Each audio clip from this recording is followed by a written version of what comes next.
So our first two guests are here in the hope that they'll be part of the All-Australian team, and Robbo and I have picked the ones we think will absolutely be Can you get the best players from your team? Do we have to put up with just a couple of blow-ins? They are also extremely newsworthy right now. Nathan Fyfe, welcome. Thanks for having me. And Joel Selwood, straight from the Tribunal, hello. Cheers, thank you. For a couple of footballers who play the game, I think how everyone who watches the game admire you greatly.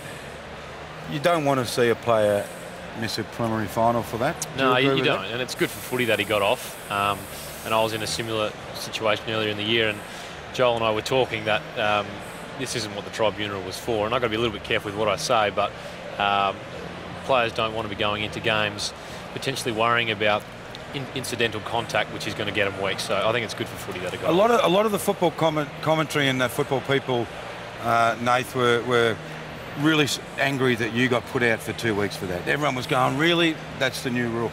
When you saw Boomer get off tonight, were you happy for Boomer, or did you have a moment, just a moment to say, you know what, I got 2 weeks for something similar? Nah, it was so long ago with what happened with mine, and as we see a lot with the first time the rule gets brought in, it's in black and white, and they generally tend to get the guys early, and the rule does sort of soften as the year goes on. So, no, my incident was dealt with a long time ago.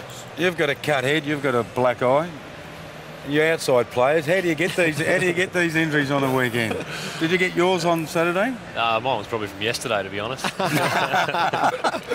mate, can I say the same thing too? So, without asking you to be critical, is it an impractical rule in the way footy is played? Is holding players to account for accidental head clashes actually impractical?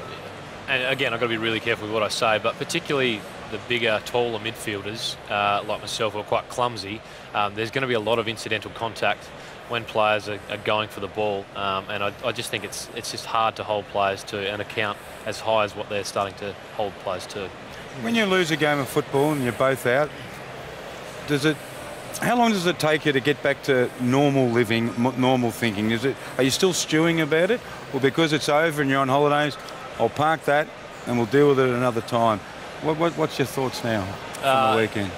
You still stew over it, and it comes and goes in different waves. And to go out in straight sets, and I'm sure Joel's the same, it was a bitter way to finish off what was such a quality year. But our group are really confident in what we're building, not just for this year, not just for next year, but for years to come. And it won't be until that ball's bounced again in the first game of next year where we get that opportunity to gear up and have another crack. Does that annoy you? Because I've heard it already, and Ross Lyon, I thought Ross and I thought Chris spoke brilliantly, both coaches, after the game.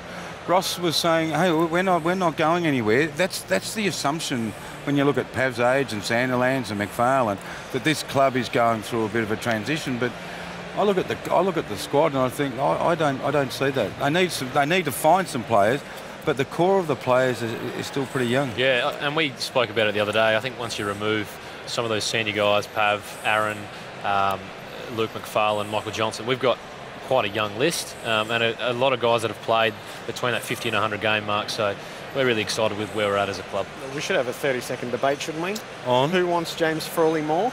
As soon as you're both sitting here, would James Frawley be a good addition? We'll have him. You'll have him. Who's prepared to give up $50,000 of their salary for James Frawley?